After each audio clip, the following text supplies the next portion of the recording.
إن الحمد لله والصلاة والسلام على رسوله محمد المقام الأسلام. أما بعد فأعوذ بالله السميع العليم من الشيطان الرجيم. بسم الله الرحمن الرحيم.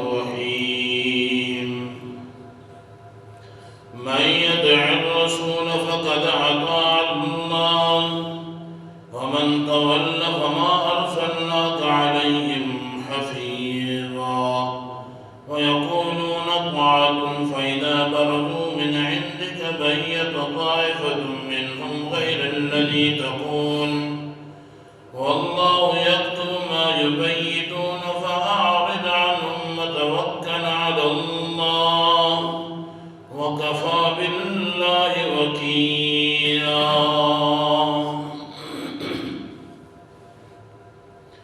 من يطع الرسول فقد اطاع الله.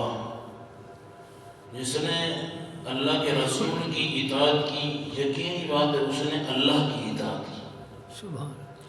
کیوں؟ جو اللہ کی بات ہے وہی محمد رسول اللہ صلی اللہ تعالی علیہ وسلم کی ہی بات ہے.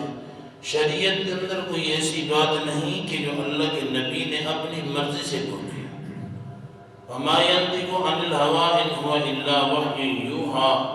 میرا نبی تو ایسے بولتے نہیں ہے شریعت کے قانونوں کے اندر جب تک اس کے پاس وحی نازل نہ کی. تو جس نے اللہ کے رسول کی اطاعت کی اس نے اللہ کی اطاعت کی. تو اطاعت کا مطلب یہ ہے کہ اطاعت کرنا کوئی معمولی سی بات نہیں. جس نے نفل نماز پڑھ لی تو ثواب ملے گا، نہ پڑھی تو گناہ ملے گا. یہ استحباب کام نہیں ہے. ایک کام ہوتا ہے جس نے فجر کی نماز نہ پڑھی وہ مجرم ہے. اسی طرح جس نے اطاعت نہ کی وہ مجرم ہے. اللہ اس کے رسول کا راستہ چھوڑ کے غیروں کے راستے اپنائے رکھے اس نے، اور وہ کہے کہ میں ٹھیک ہوں، نہیں، غلط بات. اطاعت کرنا لازمی ہے. اس کے بعد لقد کان لکم فی رسول اللہ اسوۃ حسنہ. اللہ کے رسول کے طریقوں کے مطابق اپنے زندگی کو بنانا، سارے کام شریعت کے مطابق اپنانا، یہ اس کے پر واجب ہے.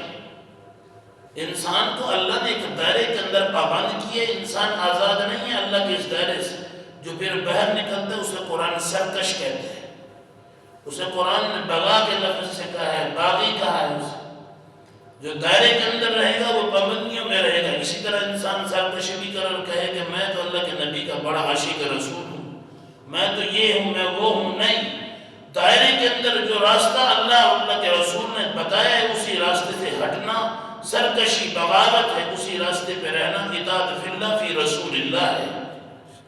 یہ اطاعت ہے، اپنی مرضی سے دی نہیں ہے. تو اس وجہ سے اطاعت واجب ہے، لازم ہے، اس کے بغیر گزارا نہیں. اطاعت کرنے کے بعد اگر انسان دعویٰ کرتا ہے میں اللہ اور اس کے رسول کی اطاعت کرتا ہوں، لیکن وہ کام اپنی مرضی کرتا ہے، عبادت اپنی مرضی کی، اپنے مولوی صاحب کے بتائے طریقے کی، اپنے امام صاحب کے بتائے طریقے کی نہیں. من معرفت محمد صلی اللہ علیہ وسلم. عمل وہی ہوگا من صلاۃ معرفت محمد. نماز بھی نبی کے طریقے کے مطابق، زکوٰۃ بھی نبی کے طریقے کے مطابق.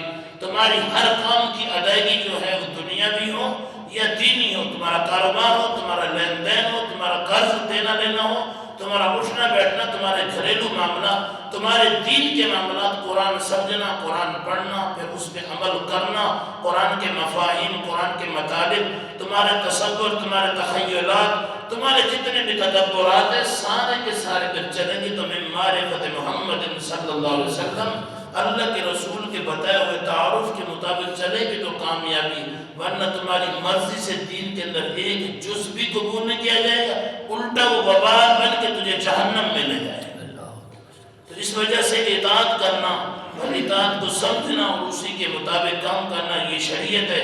ومن تولا، جو بندہ اطاعت سے منہ پھیر کے فما ارسلناک، اے میرا نبی نہیں ہم نے آپ کو بھیجا علیہم حفیظا، ان کے اوپر نگران بنا کے. ہم نے آپ کو نگران بنا کے نہیں بھیجا کہ ہم آپ کو ایسا نگران بنائے کہ آپ یہ بات مانتے نہیں اور آپ پریشان ہو جاتے ہو. پریشان نہ ہوا کرو. ہدایت دینا بھی اللہ کا کام ہے اور ان کو گمراہ کرنا، یہ راستے سے منہ پھیرتے ان کو گمراہ کرنا پھر اللہ کا کام. آپ کا کام جنت دینا نہیں، اے میرا نبی آپ کا کام یہ نہیں کہ کسی کو جہنم دے دے، نہیں، آپ کا کام ہے راستہ بتانا، جنت اور جہنم کا فیصلہ اللہ نے کرنا ہے۔ تو یقولون طاعۃ فی مجلسک امرنا ویقولون طاعۃ، وہ تمہاری مجلس کے اندر منافق بیٹھ کے بڑی تمہاری پیروی کرتے ہیں۔ فَإِذَا بَرَزُوا مِنْ عِنْدِكَ، جب تم سے علیحدہ ہوتے ہیں، بَيَّتَ طَائِفَةٌ، ایک گروہ رات کو مشورے کرتا ہے، ایک گروہ رات کو مشورے کرتا ہے، مِنْهُمْ ان سے، غیر الذی تقول، اس بات کے خلاف جو آپ نے کہی، غیر الذی تقول، اس معاملے کے خلاف جو آپ نے قانون بیان کر دیا، بشریعت نازل ہوئی کہ اللہ یہ کہہ رہے ہیں، یہ رات کو بیٹھ کے مجلس کے نہیں بھی، یہ بات سمجھ ہی نہیں آئی، یہ عقل کے خلاف ہے، یہ عقل کے خلاف ہے۔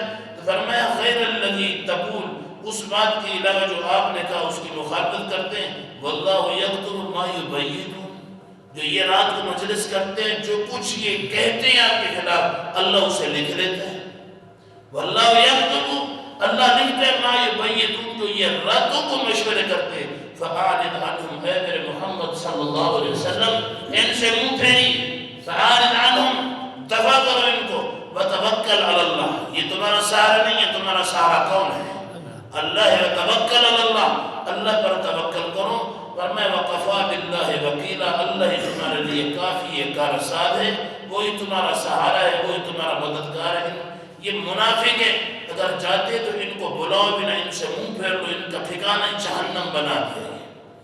تو اللہ سے دعا ہے اللہ الہ العالمین اطاعت کرنے کی توفیق نصیب فرمائے، اللہ اپنے ذات پہ ہی مسلمانوں کو توکل کرنے کی توفیق نصیب فرمائے۔ آخر دعوانا الحمدللہ۔